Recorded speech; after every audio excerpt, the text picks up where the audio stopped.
Hello friends, तो कैसे हैं आप सब। आज हम लोग सोक्रेटिस का लास्ट लेक्चर डिस्कस करेंगे।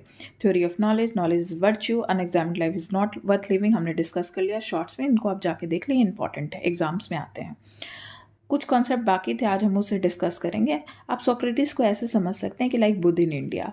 प्लेटो ही एक्चुअली सोक्रेटिस थे। Plato was very smart, speaks through the character of Socrates. ये इन्फ्लुएंस थे किससे?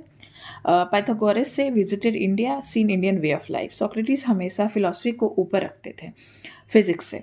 अब फिलॉसफी क्या होता है, फिजिक्स क्या होता है, हम अभी देखेंगे। फिलॉसफी होता है जो लॉजिक, रीजनिंग एंड क्वेश्चनिंग पे काम करता है। ये एक ऐसा ब्रांच है नॉलेज का जो कि बिलीव नहीं करता है रिलीजन और ऑर्थोडॉक्सी पे। रिलीजन आप कह सकते हैं जो फेथ पे चलता है, ऑर्थोडॉक्सी है रूढ़िवादी विचार। सॉरी, मेरा हिंदी अच्छा नहीं है। इसका ओरिजिन क्या है? फिलॉसफी का intellectual curiosity, our mind question everything, searches for solutions. ये हम भी जानते हैं कि हमारा माइंड हमेशा सॉल्यूशन सर्च करते रहता है।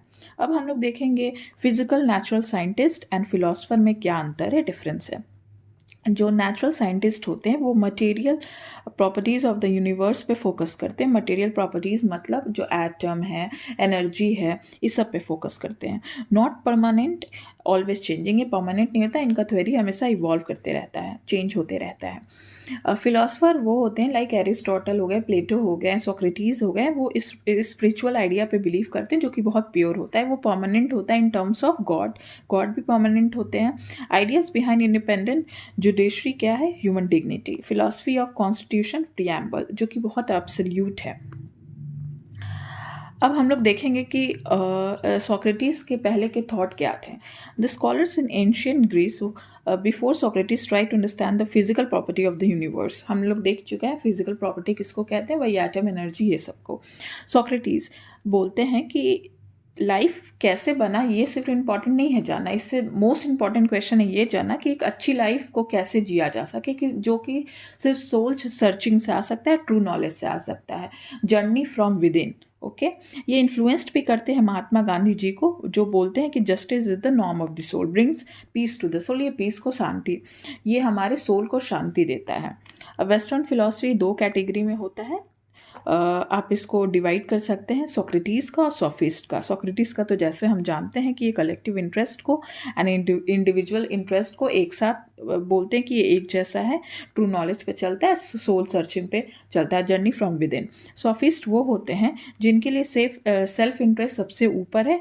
मनी एंड पावर, वो बोलते हैं money and power is the ultimate source of good life. ठीक है, यहाँ पे डिफरेंस आता है। वो ट्रू नॉलेज को बोलते हैं कि सोर्स ऑफ गुड लाइफ, और ये मनी एंड पावर को बोलते हैं सोर्स ऑफ गुड लाइफ, जो सोफिस्ट होते हैं। इवन टॉलस्टॉय का जो बुक है kingdom of God is within you, वो सजेस्ट करता है कि knowledge is imprinted in a soul. आप ये एग्जाम में यूज़ कर सकते हैं, ऐसे एथिक्स में आप यूज़ कर सकते हैं, और यहाँ पे तो आप यूज़ कर ही सकते हैं पॉलिटिकल साइंस में। ऐसा बोला जाता है कि Socrates was born around 469 BC before Christ in Athens, जहाँ का सिचुएशन एंशियंट ग्रीस में, जहाँ का सिचुएशन बहुत ही ज़्यादा ख़राब था। कॉन्फ्लिक्ट थे, पावर स्ट्रगल थे बिटवीन रूलिंग क्लास। ठीक है, और रूलिंग क्लास बहुत ज़्यादा करप्ट था, जिसकी वजह से moral of the masses was very low. Confidence उनका रूलिंग क्लास में बहुत कम हो चुका था।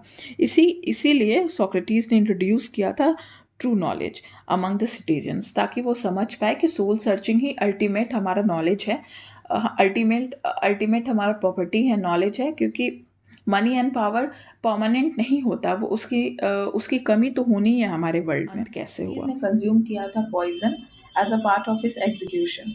ऐसा कहा जाता है कि उन पे चार्ज लगा था कि वो यूथ को करप्ट कर रहे हैं। ऑब्वियसली रूलिंग क्लास को अच्छा नहीं लगेगा कि उनके सिटीजन एजुकेट हो, क्योंकि अगर वो एजुकेट हो गए तो वो खिलाफ हो जाएंगे रूलिंग क्लास के। यहाँ पे मैं आपको एक बात बता दूं, अगर सोक्रेटिस चाहते तो आसानी से वहाँ से एस्केप हो सकते थे, क्योंकि उनके शिष्यों ने पूरी तैयारी कर ली थी उन्हें वहाँ से भगाने के लिए। बट उन्होंने अपने प्रिंसिपल एथिक्स के साथ कॉम्प्रोमाइज़ नहीं किया, और उन्होंने वो कंज्यूम किया जो पॉइजनस प्लांट था। तो यहाँ पे हमारा ये लेक्चर खत्म होता है। मैंने एक बात, मेरे lectures Monday, Wednesday and Friday को होगा 7 PM, और संडे को मेरे लेक्चर्स किसी भी टाइम होगा, फ्लेक्सिबल होगा। यहाँ पे आपके डाउट्स को क्लियर किए जाएंगे। तो कैसा लगा आपको मेरा लेक्चर? अगर ये आपको अच्छा लगा होगा तो प्लीज़ इसे लाइक करें एंड सब्सक्राइब करें, और उन सबके साथ शेयर करें जो एक्सपेंसिव कोचिंग अफोर्ड नहीं कर सकते। Thank you so much.